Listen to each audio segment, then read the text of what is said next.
It has been a long time, but finally, it is time for my Red Colony 3 review.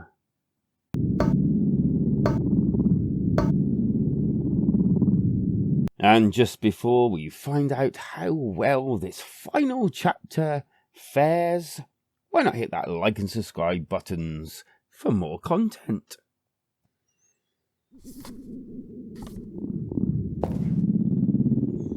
Hey Switchheads, I finally got to play the final part of the Red Colony games. And for those who don't know Red Colony, it's a retro-inspired, story-driven horror, kind of survival horror type game, inspired by the likes of, Resident Evil games. And by this I mean the older Resident Evil games. But then, I feel that if you have not played the first games, this is, not the place to start. So, go play them and come back when you're all caught up. And saying that, there also may be spoilers within this review of the first two games here, and with that, you have been warned. So firstly, RC3 is basically more of the same, and continues the story from the first two. Once again, the story is forefront of all the gameplay, and it retains the basic and sweary with elements of sort of like adult content, but also has like an element of intellect and the feeling of way outness, you know what I mean? Well, sometimes it's like way out there. I have to admit, for me, I have enjoyed the stories so far, and RC3 was no exception.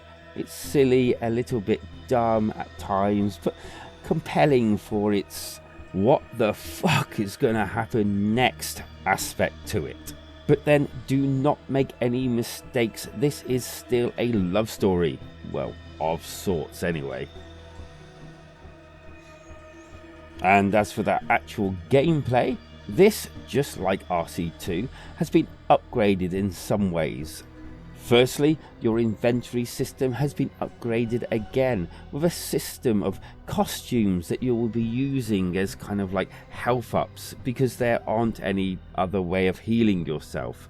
But I kind of found it a neat little idea, improving on the original. Your clothes tear the more damage you take, but then you can put different clothes on to heal yourself, if that makes at all any sense. And luckily you can change your costumes on the fly as well.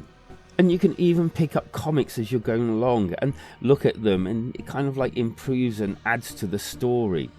And then you also get the normal weapons and ammo slots. The combat is sort of done the same way with the aim and no movement system, lending to some kind of tactical thoughts of run or fight. And it's kind of handy to always know how many bullets you have in your, guns. Whilst we're on the subject of weapons, sadly the knife weapon has been removed, meaning if you run out of your actual weapons ammos, you're completely and utterly defenseless. And this does draw a little bit of tension within the game, but it could lead to problems later on if you run out of ammo altogether. As normal, you will be visiting different locations, all with a familiar feel to them.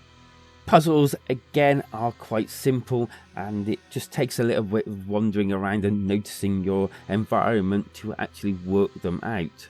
And I have to admit, I did find RC3's puzzles to be a little bit easier and a little bit less varied throughout the actual game. Although there is one very clever puzzle in there I've not seen done in other games, and trust me, you'll know it when you actually find it.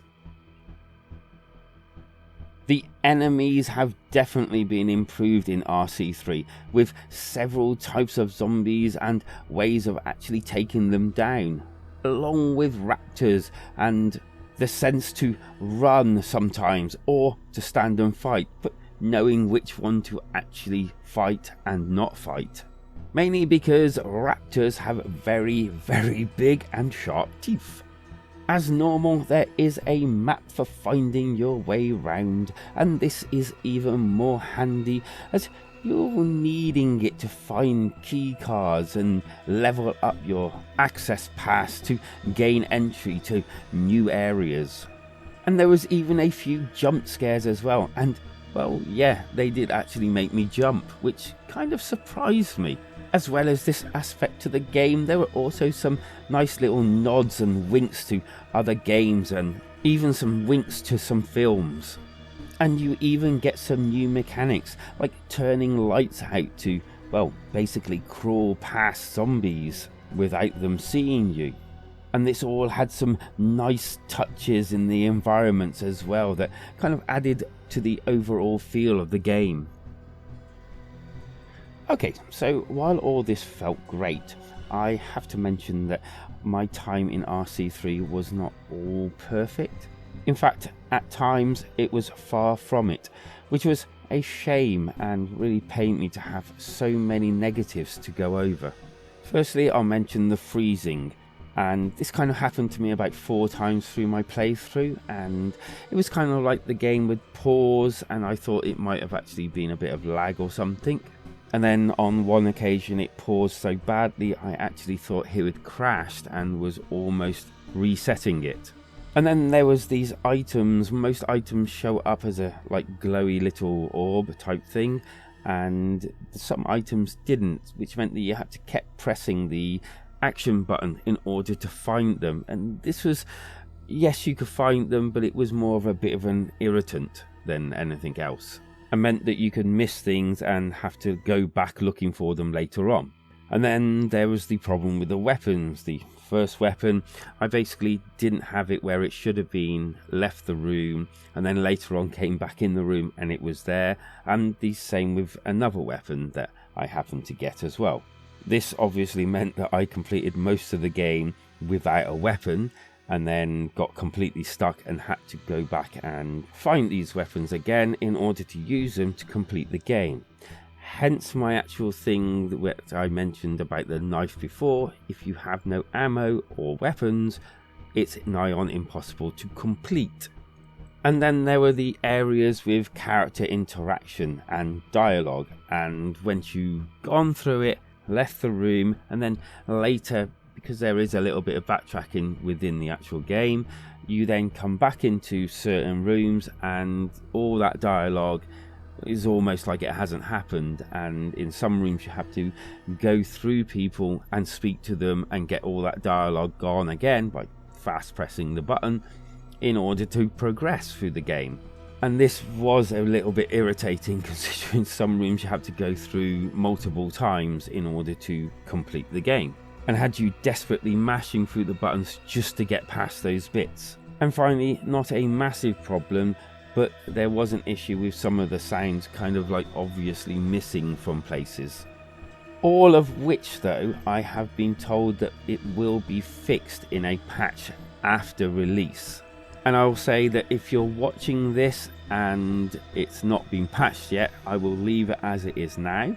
But when it finally gets patched, I will put fixed or something on the front title, so that you know just by looking it's been fixed and these issues, or mostly all of them, are gone. Moving on. Visuals for me felt a upgrade to RC1 and 2, and there was some neat areas and character drawings that felt refreshed with this upgrade. Sound, however, felt a little strange, with almost no music, but instead relying on other sounds, and this did actually enhance some of those jump scares, but did actually feel odd at times. The good. You get not just one ending, my friends, but 2 endings, each with their own possibilities within them. That feeling that it's all been upgraded, but still feeling familiar. I don't really care what others may say. The story has always been cheesy and a little bit out there, and I like the fact that it dares to be that way. Inside jokes are fun and made me chuckle. The bad. Items not showing up, dialogue repeating, those screen freezes, and the sound being a little bit off. Disclaimer, this may all be fixed pretty soon after release, so it might not be in the bad section for very much longer.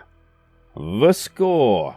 Okay, so as I've been writing this review, I have had confirmation that they are going to patch the game with a post-release patch for RC3, fixing problems found and highlighted in this review. So, good news! And I'll be adding fixed or whatever it is in the title when it's done, so you can just see straight away that it has been fixed or not. But as for a score, I have 3 of them for you. As is, and I can only go off what is actually in front of me as I play and as I review, I sadly am going to have to give it a 2 out of 5. And that really pains me to say. But if all has been fixed, I believe it's a 3 out of 5 for what's on offer here. And finally, if I may, if you're an actual fan and been following the game from RC1 and wanted an actual conclusion to the whole story, and if you see it in the same light as I do, then it's and this is of course with the patch in place, and taking the reviewer side of me out of the equation, it's a 4 out of 5. But that is my thoughts and how I feel about the game, and I am actually, like I'm guessing a lot of other people, hoping for more in the future. And with 3 scores and not just 1, as normal, what are your thoughts? Leave them down in the comments. Much appreciated as always, and that's where they belong anyway. And as for my alternative, really, it has to be RC1 and RC2 if you've not played them already. But if you have, then I guess a old school Resi game, maybe Resi 1 or 0 or something like that. As who doesn't like a good Resi game? And with that, why not hit that like and subscribe button? I know it's been a bit of a long one, but I felt there was a lot to cover, negative and on the plus side, and I didn't really want to leave much out. So go ahead and hit that like and subscribe button for more content in the future, and feel free to come and join us in the community Discord, where we're just a lot of like-minded people who like to, well, chat Nintendo, I guess. Because life is better when we switch together.